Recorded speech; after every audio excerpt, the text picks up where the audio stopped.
Hermanos, cuando comenzamos Marcos 13, yo les decía que dividí la enseñanza en tres partes, o por lo menos el capítulo. Vimos ya los versículos del 1 al 13. Les invito muy cordialmente, los que no tuvieron oportunidad, para que lo vean. En esa parte vimos que el Señor habló de una serie de eventos que van a suceder antes de la caída del templo, que iban a suceder antes de la caída del templo, y que luego el Señor los extiende hasta la segunda venida. Es decir, hay muchos sucesos que deben ocurrir desde este instante que ocurrió esto, que Cristo estaba enseñando en el Monte de los Olivos, hasta que Él regrese. ¿Se acuerdan? Vimos las persecuciones, que fue lo que más líneas le dedicó Marcos. Ahora, en esta parte, el Señor Jesús retoma la pregunta de los apóstoles y va a brindar una respuesta certera. Es como si los versos anteriores hubieran sido una introducción a la respuesta, y aquí ya viene la respuesta. ¿Cuál es la pregunta? Miren el versículo 2. Jesús les dice: ¿ves esos grandes edificios? No quedará piedra sobre piedra que no sea derribada. Versículo 4. Dinos, ¿cuándo serán estas cosas? ¿Cuáles? Que no quedará piedra sobre piedra. ¿Sí? ¿Qué señal habrá cuando estas cosas hayan de cumplirse? ¿Cuáles cosas? La caída del templo. Eso es lo que tienen en su mente los apóstoles. Recordemos que para ellos el templo era una estructura tan magnífica que era impensable que fuera a ser destruida. Es más, ellos asociaban el fin del mundo con la caída del templo. Por eso ellos tienen esa mezcla en sus mentes de que, bueno, ¿cuándo ocurrirá el fin de todo? Si nos dicen que se va a caer el templo, es porque se va a acabar el mundo. Bueno, entonces Cristo retoma la pregunta y va a usar un lenguaje profético, apocalíptico. Por eso es que hay líneas que han sido objeto de distintas interpretaciones. Sin embargo, como acostumbramos, trataremos de ser muy sobrios al interpretar el pasaje, porque la intención de Cristo es alertar a su iglesia y prepararla, no crear alarmismos. Bueno, comencemos. Primer punto, versículo 14. Cuando vean la abominación desoladora. A propósito, hermanos, los que estén tomando apuntes, los textos paralelos se encuentran en Mateo 24, 15 al 31 y Lucas 21, 20 al 28.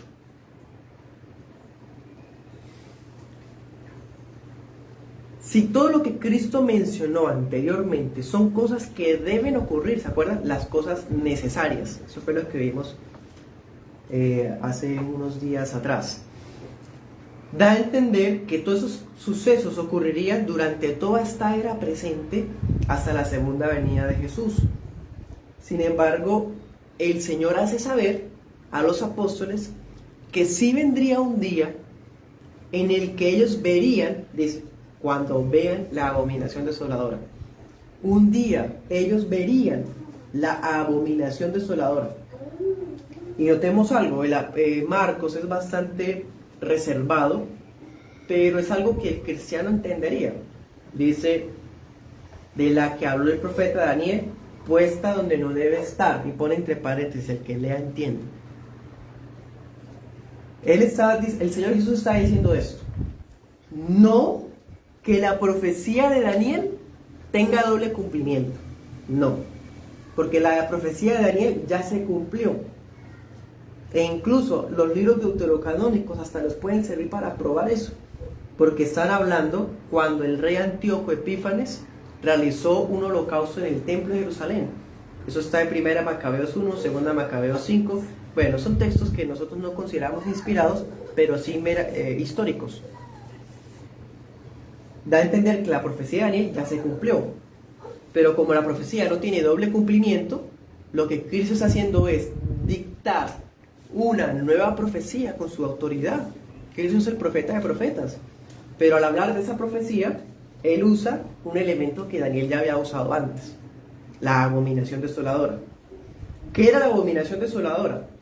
Era una manera de Daniel haber dicho o haber profetizado que un rey pagano iba a profanar el templo de Zorobabel. Y así fue. Llegó hasta sacrificarse un cerdo en el altar. Esa era la abominación desoladora que hablaba el profeta Daniel. Entonces, cuando Cristo está diciendo, cuando vea la abominación desoladora en el lugar donde no debe estar, el que lea entiende. ¿Qué da a entender? Que está hablando que va a ser profanado el templo. El cristiano va a entender, el que leyó eso por primera vez entendía, por eso Marcos lo pone entre paréntesis, el que lea entienda. Que está hablando del templo. El templo de Jerusalén iba a ser profanado.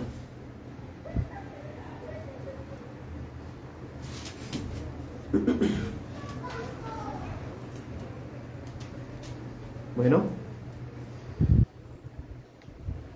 versículo 14. Entonces los que estén en Judea huyan a los montes. Así que la profecía que Cristo está hablando acá es la respuesta a la pregunta a los apóstoles. ¿Cuándo sucederán estas cosas? Que no quedará piedra sobre piedra. Dice, cuando vea la abominación desoladora puesta donde no debe estar. Eso nos deja como un poco incógnito, ¿no?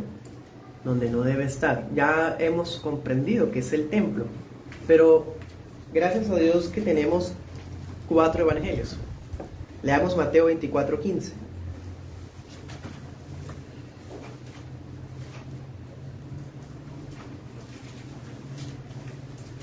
Sin que pierdan el texto principal. Dice, por tanto, ¿qué? Cuando vean, ¿en dónde? Lugar santo. En el lugar santo, la abominación desoladora. ¿A qué se le decía el lugar santo? Al templo. De hecho estaba el lugar santo y el lugar santísimo. ¿Dónde estaba ubicado el altar de los holocaustos? En el lugar santo. Entonces ya definitivamente sí está hablando del templo. La abominación desoladora, la que está hablando aquí Jesús en Marcos 13, es que el templo de Jerusalén, el que ellos tanto habían admirado, iba a ser profanado por el Imperio Romano. Eso se cumplió en el año 70.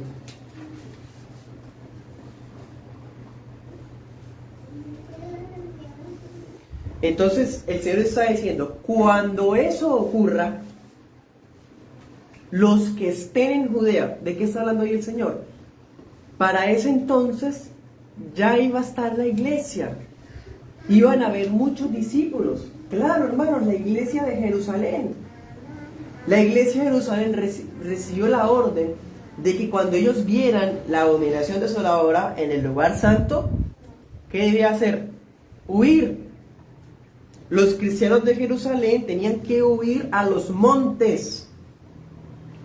Es más, Lucas 21:21 dice, los que estén en medio de la ciudad, aléjense. Los que estuviesen todavía en Jerusalén debían escapar. Versículo 15, siguiendo adelante con Marcos 13. Si alguno se encontraba en la azotea de su casa, en vez de bajar por sus cosas, debía huir inmediatamente. Versículo 16. De igual forma, el que estuviera laborando en el campo, no debía regresarse a su casa por su capa. ¿Por qué habla Cristo de esa manera? Porque cualquier tipo de retroceso o de demora significaría ser capturados por el Imperio Romano. Significaría ser ejecutados por los romanos.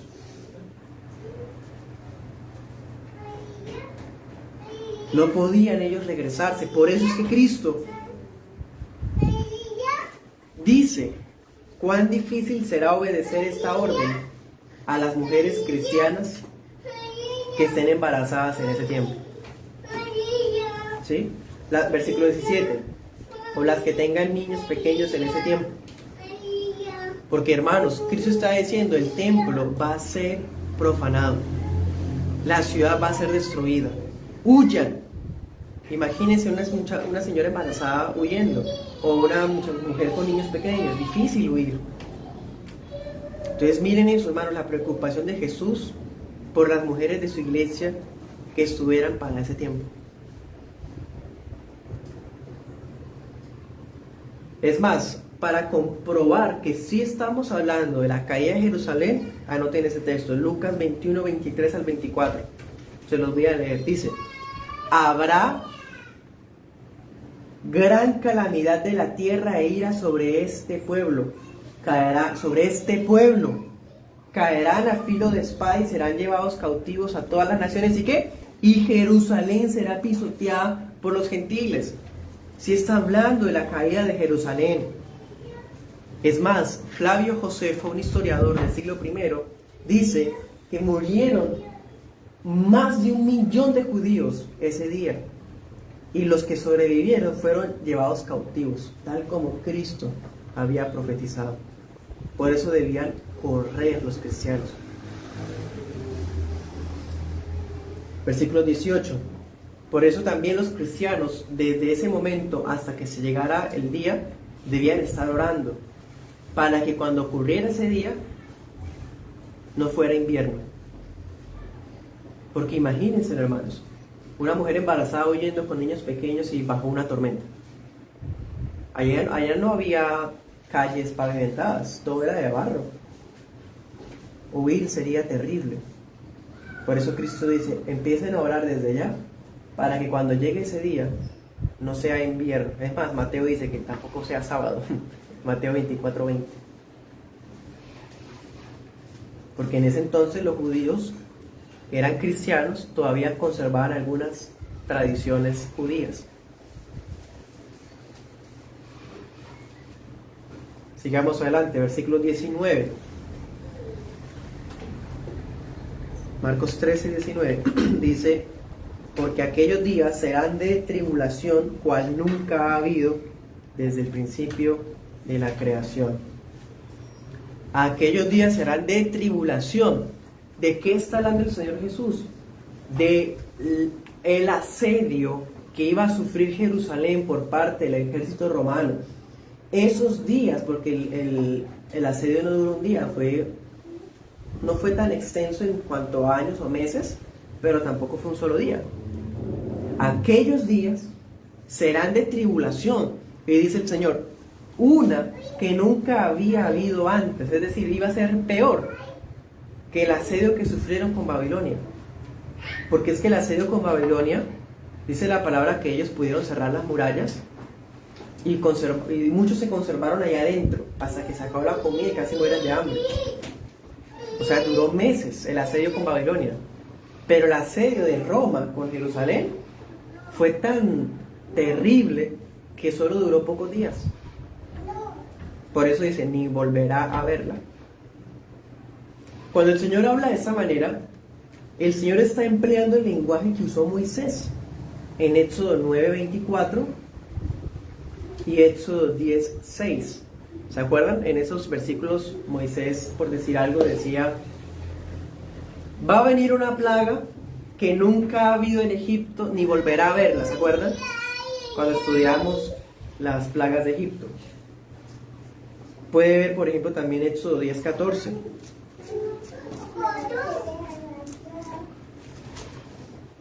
Dice: la langosta subió sobre toda la tierra de Egipto y se asentó en todo el país de Egipto en tan gran cantidad como no la hubo antes ni la habrá después.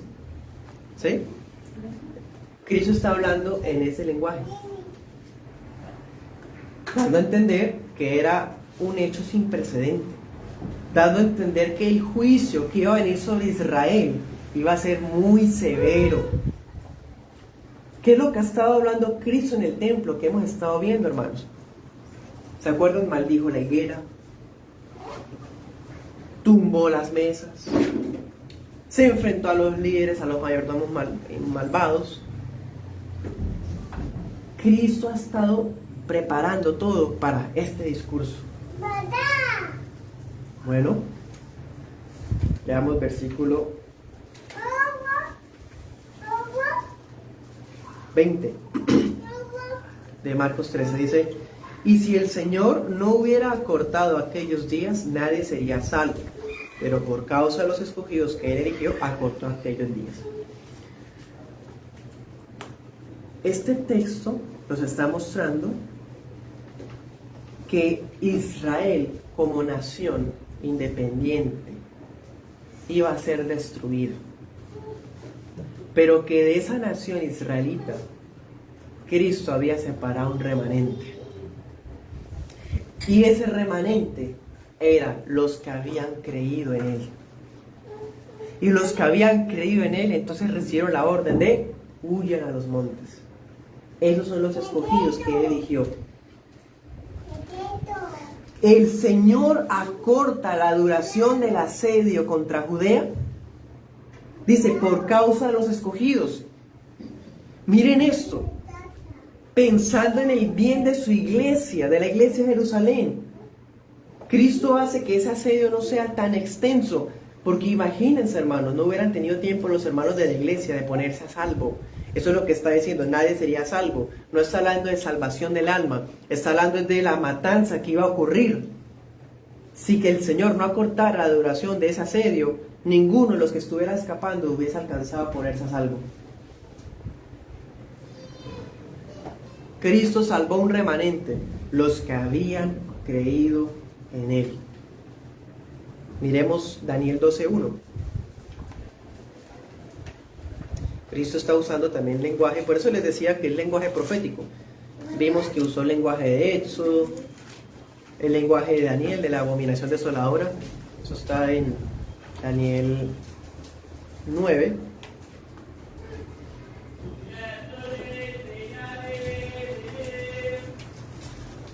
Y Daniel 11.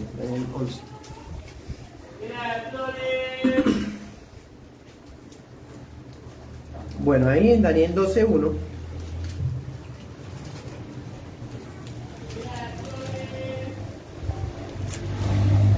en aquel tiempo se levantará Miguel, el gran príncipe que está de parte de los hijos de tu pueblo. Será tiempo de angustia, cual nunca fue desde que hubo gente hasta entonces, pero en aquel tiempo será libertado tu pueblo, todos los que se hayan inscritos en el libro. Bajo ese mismo lenguaje anota ese texto, Jeremías 37.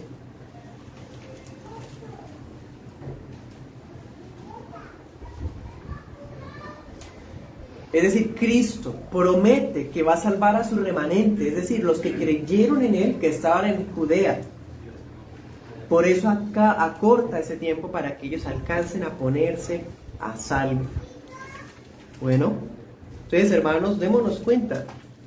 La caída del templo y luego la caída de Jerusalén terrenal simbolizaba el fin de una era.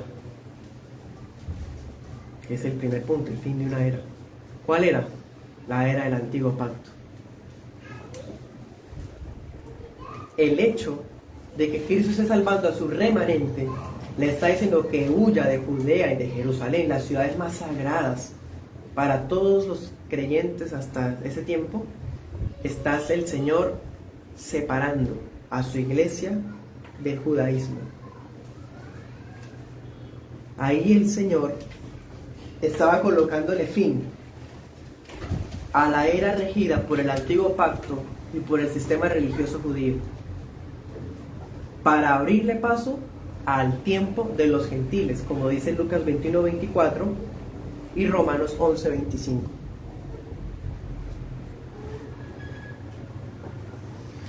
Esos acontecimientos terribles que predijo el Señor contra el Israel étnico son la manera que Dios usó para cortar de una vez por todas la conexión de la iglesia con el judaísmo. Ellos están huyendo a los montes, los mismos que dijeron, qué grandes piedras, mira Señor, qué grandes edificios. Ya tienen que irse sin mirar atrás, sin apego por Jerusalén. Esa Jerusalén que tantos salmos la elogiaban, quizás pensando así literalmente, pero que Cristo, el Rey al cual ellos rechazaron, está desechando. Por eso los cristianos debían alejarse de Judea sin mirar atrás. Ya no iba a haber más nostalgia por el Antiguo Testamento con todas sus glorias, porque Cristo decretó la caída de Jerusalén y la caída del templo. Se acabó.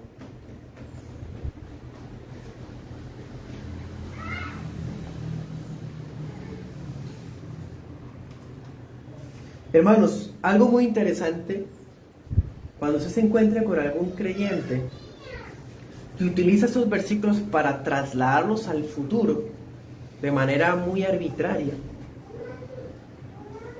hágale ver que el mismo pasaje limita esa interpretación, no la permite.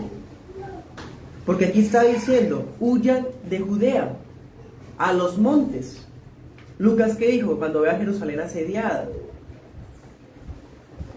¿Sí? O sea, los mismos pasajes están limitando la orden de huir a Judea a los montes. Por ejemplo, ese solo detalle limita para que no sea futurista la interpretación, sino que la concentra exclusivamente al año 70. La limita, está limitada. Es caprichoso tomar el pasaje y sí insistir que sí, que es futurista. No, hermanos. El mismo texto lo impide. Lucas 21:20 donde dice que cuando ustedes vean a Jerusalén rodeada de ejércitos, sepan entonces que su desolación está cerca.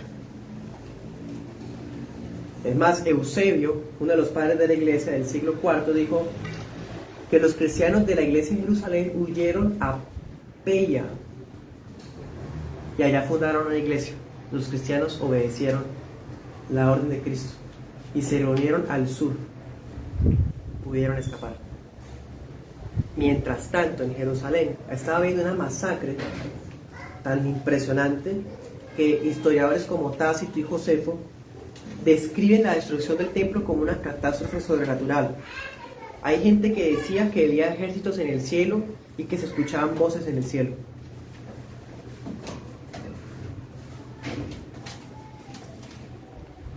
Entonces, esto es lo que el Señor Jesús estaba profetizando. ¿Listos? Se acabó la era del antiguo pacto. Segundo punto. Entre el nuevo pacto y la segunda venida. A propósito, por eso es que usted ve, por ejemplo, a los apóstoles guardando ciertas fiestas. Incluso Pablo hizo un voto de Nazareo en alguna ocasión, porque de cierta manera había un apego cultural y social. Pero cuando ya cayera Jerusalén el templo, ya era de una vez por todas el final de esa era. Bueno, versículo 21, Marcos 13:21 dice: entonces, si alguno les dice, miren, aquí está el Cristo, o miren, allí está, no le crean. Entonces, hermanos, se acaba la era del antiguo pacto y ahora la era del nuevo pacto iba a tener varias características. Por ejemplo, en Hebreos dice que estamos bajo un pacto fundado sobre mejores promesas y un mejor mediador.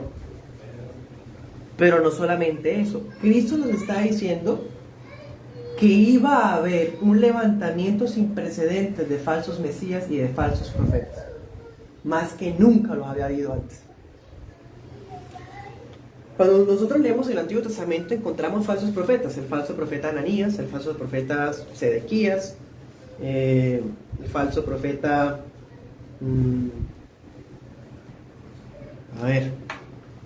muchos. En el Antiguo Pacto habían varios falsos profetas, varios. Pero ahora en el Nuevo Pacto iban a haber mucho más que antes. Muchísimo más que antes. Y así ha sido.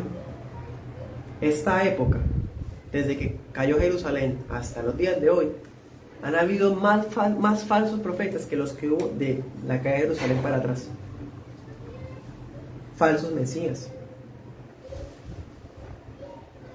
Pero el nuevo remanente, los cristianos, no iban a creer a los seguidores de esos falsos profetas y de esos falsos mesías. Es más, ni siquiera iban a mirar. Por curiosidad, vamos a mirar.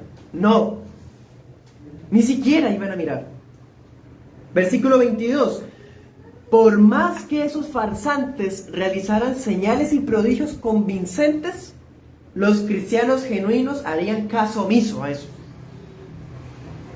Porque el texto dice, si fuere posible, aún de ser posible, Pues no, Cristo está diciendo que no. La idea esa de, si fuera posible, lo que da a entender es que las señales que esos falsos harían iban a ser tremendamente persuasivas. Y aún así no lograban capturar la atención de los cristianos. Bueno, versículo 23. Porque ya habían sido advertidos.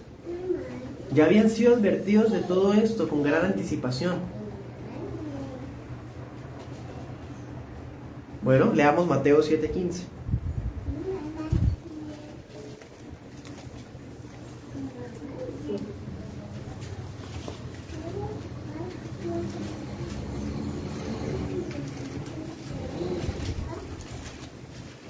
Mateo 7:15 dice: guárdense de los falsos profetas que vienen a ustedes vestidos de ovejas, pero por dentro son lobos rapaces.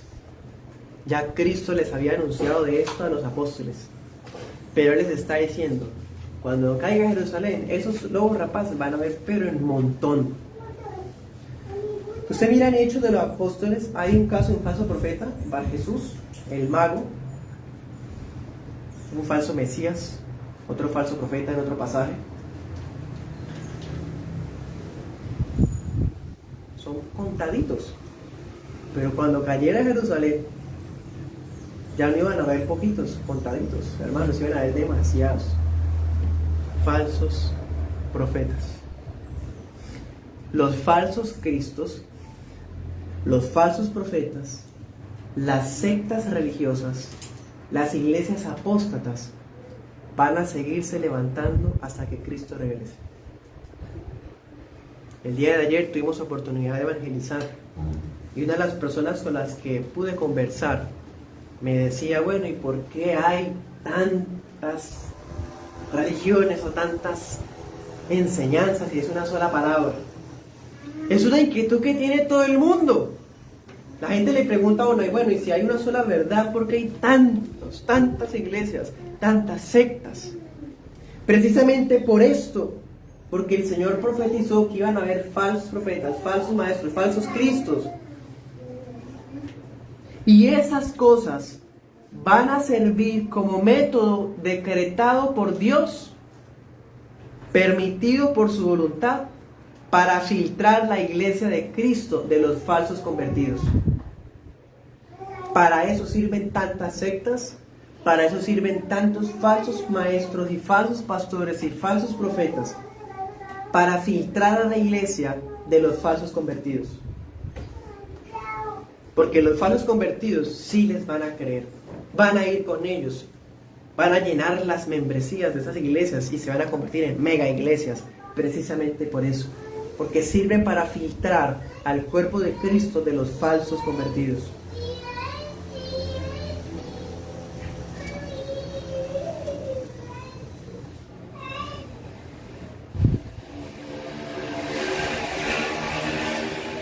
Primera de Juan 2:18.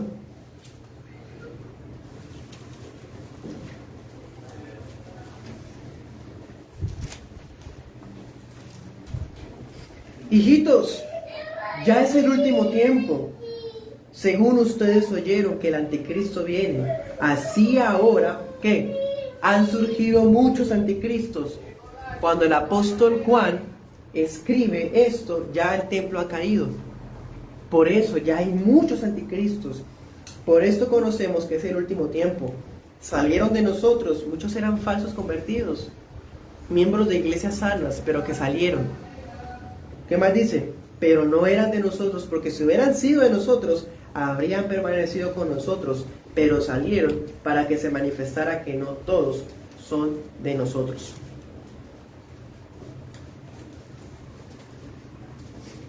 Además, hermanos,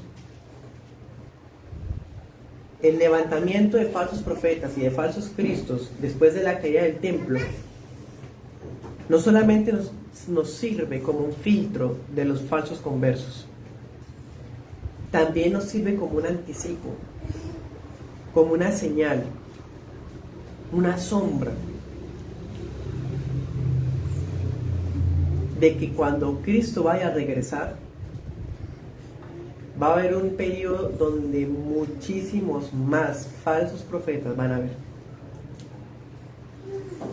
Nos anticipa que va a llegar un tiempo en donde van a rechazar el evangelio tan terriblemente, donde se va a profanar todo lo sagrado cuando el anticristo esté en la tierra. Es decir, está anticipando el Señor que así como después de la caída del templo y en ese transcurso de tiempo iban a surgir tantos falsos, cuando antes de que Cristo regrese, anticipan que va a haber un levantamiento de una iglesia apóstata, muchas cosas terribles. Miremos 2 de Tesalonicenses 2:3. Ese texto aclara mejor lo que estoy diciendo.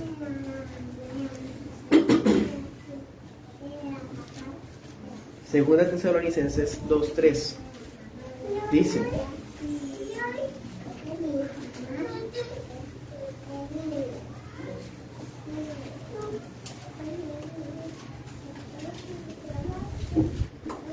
nadie los engañe de ninguna manera, pues Cristo no vendrá sin que antes venga ¿qué? La apostasía, y se manifieste ¿quién? El hombre de pecado, el hijo de perdición. Va a haber un periodo breve antes de la venida de Cristo, que va a haber un tiempo de apostasía como nunca jamás. Dice, el cual se opone y se levanta contra todo lo que se llama Dios. Es sujeto de culto, tanto que se sienta en el templo de Dios como Dios, haciéndose pasar por Dios. ¿No se acuerdan que cuando yo estaba todavía con ustedes les decía esto? Y ahora ustedes saben lo que lo detiene, a fin de que a su debido tiempo se manifieste. Ya está en acción el misterio de la iniquidad, solo que hay quien al presente lo detiene, hasta que él a su vez sea quitado de en medio. Entonces se manifestará aquel impío, a quien el Señor matará con el espíritu de su boca y destruirá con el resplandor de su venida. El advenimiento de este impío, que es obra de Satanás, irá acompañado de hechos poderosos, señales y falsos milagros, y con todo engaño de iniquidad para los que se pierden, por cuanto no recibieron el amor de la verdad para ser salvos. Por esto Dios les envía un poder engañoso para que crean en la mentira, a fin de que sean condenados todos los que no creyeron en la verdad, sino que se complacieron en la injusticia. Bastante directo. Cristo es el que determina los tiempos y el Padre los tiene en su sola potestad. Pero antes de que Cristo regrese, va a haber un tiempo de apostasía, donde muchas iglesias, siendo sanas, van a volver a fábulas, van a empezar a hablar un evangelio malvado, adulterado. Hoy día estamos viendo mucha apostasía.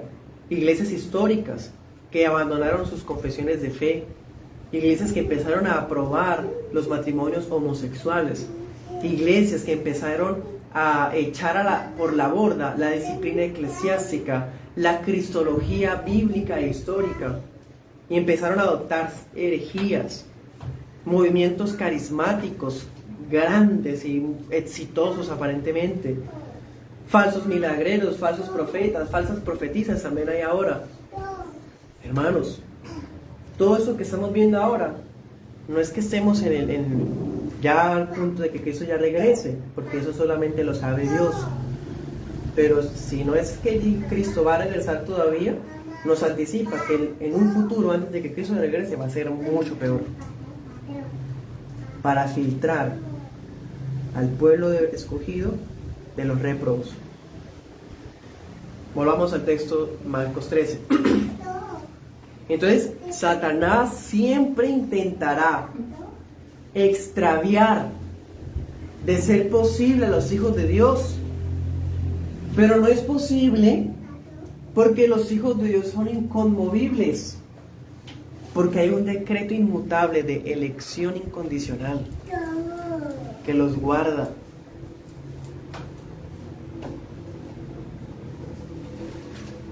Bueno, Marcos 13, verso 24. Dice, en aquellos días, después de aquella tribulación, el sol se oscurecerá y la luna no dará su resplandor. Después de haber anunciado la caída del templo, el Señor empleó la figura típica que usaron los profetas, porque volvamos a recordar, el Señor está hablando en términos proféticos. Vimos que habló como habló Daniel, como habló Éxodo, ¿cierto? Y ahora vamos a ver que está hablando como Isaías. Anoten los textos, Isaías 13, 9 al 11, 24, 17 al 23, 34, 2 al 5. Otro que habló así, Ezequiel 32, del 7 al 8. Otro que habló así, Joel 2, del 9 al 11. Revise estos pasajes y usted se va a dar cuenta que la figura literaria que se emplea de que el sol se oscurece, la luna y las estrellas son sacudidas y caen, no es literal. Eran formas de decir que una nación entera iba a ser destruida. Los profetas hablaban así cuando iban a hablar de la caída de alguna nación. Usted lo puede comprobar leyendo los textos en su casa, porque ahorita no tenemos oportunidad. Entonces da a entender Cristo que después de que el templo hubiese sido destruido, ¿qué iba a ser destruido después? Jerusalén.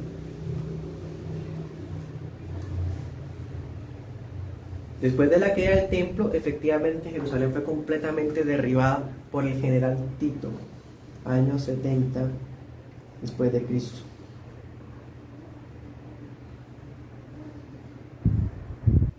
Bueno, versículo 26 dice: entonces verán al Hijo del Hombre que vendrá en las nubes con gran poder y gloria. Quiere decir, técnicamente hablando, que desde que el templo cayó y Jerusalén cayó, comenzaron los últimos días, los postreros días.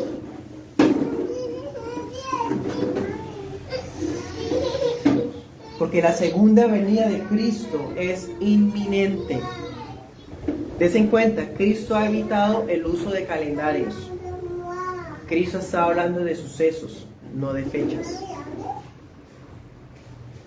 Ahora volvamos a una de las preguntas de los apóstoles. Señor, ¿cuál será la señal de tu venida? ¿Se acuerdan que era una pregunta de ellos?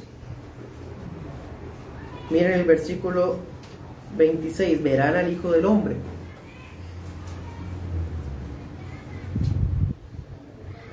Mateo dice la señal del Hijo del Hombre en el texto paralelo de Mateo. Entonces, la única señal que ellos estaban preguntando, los apóstoles, la del fin del siglo, la única señal que se proveerá será su misma presencia entre las nubes. ¿Cuál es la única señal de la que ha hablado el pasaje? Cuando vean al Hijo del Hombre venir en gloria. Mira las otras, son eventos necesarios, pero ninguno es la señal. ¿Cuál es la señal? Cuando Cristo ya esté ahí.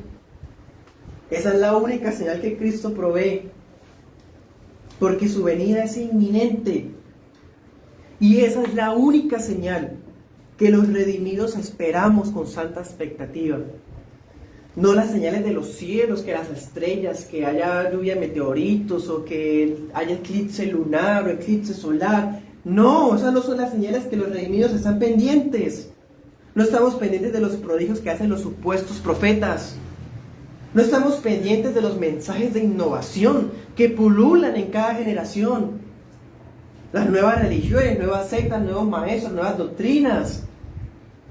Esos son sucesos necesarios, pero no son la señal.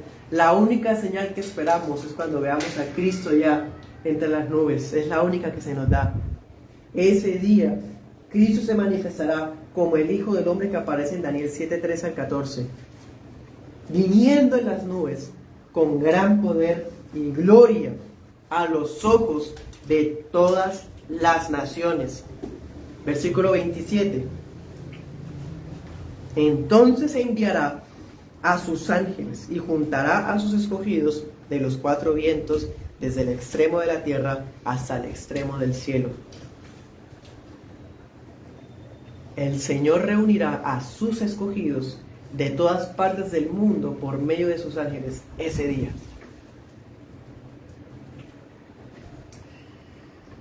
Entonces nos damos cuenta, hermanos, para terminar, la finalidad de la parusía, o sea, la segunda venida de Cristo, así se le dice la parusía, con ese. La finalidad de la segunda venida del Hijo va a ser reunir a todos los escogidos dispersos en todo el mundo para cumplir las promesas del antiguo pacto que parece que todavía no se habían cumplido. Por ejemplo, Deuteronomio 30, Isaías 11, Isaías 27, Zacarías 2. ¿Cuál era la promesa? Que Dios reuniría a su pueblo en uno. Cristo en su segunda venida va a cumplir esa promesa, porque va a reunir a todos los escogidos. Y de hecho, Tesalonicenses, en otro texto que ustedes ya vieron, Tesalonicenses 4, del 13 al 18, refiere de que aún los muertos en Cristo resucitarán. Y los que estemos vivos también estaremos reunidos en un abrir y un cerrar de ojos. Corintios 15, seremos vestidos de inmortalidad. Ese será el encuentro glorioso, será el cumplimiento de las promesas de Dios, de que todo el pueblo será reunido en uno. Ahí sí las 12 tribus de Israel, las 2 casas, si quieren usar esos términos, ahí se va a cumplir en la segunda venida de Cristo. Cuando todos, judíos, gentiles, cristianos, bajo la fe del Mesías, vamos a ser reunidos por su misma voz de comandante. Porque Mateo dice, con gran voz de trompeta. Bueno, a propósito, mientras tanto, leamos Corintios 7, 29. ¿Qué nos corresponde a nosotros, hermanos, mientras tanto? ¿Se acuerdan que Cristo acortó los días del asedio de Jerusalén para proteger a su iglesia y pudiera huir y ponerse a salvo? Hoy, Dios está acortando los días todavía. Leamos el pasaje, Corintios 7, 29 al 31. Por esto digo, hermanos, que el tiempo es corto. Resta pues que los que tienen esposa sean como si no la tuvieran, los que lloran como si no lloraran, los que se alegran como si no se alegraran, los que compran como si no poseyeran, los que disfrutan de este mundo como si no lo disfrutaran, porque la apariencia de este mundo es pasajera. Lo que está diciendo es, como estamos en el tiempo de los últimos días, desde la caída de Jerusalén hasta ahora, hasta que Cristo regrese, son los últimos días, siempre el cristiano debe estar alerta, siempre el cristiano debe tener presente que el mundo, con toda su pompa, sus filosofías, es pasajero. Mientras tanto, vamos a buscar agradar a Dios con mayor entrega, para que cuando regrese nos halle velando. Amén. Oremos.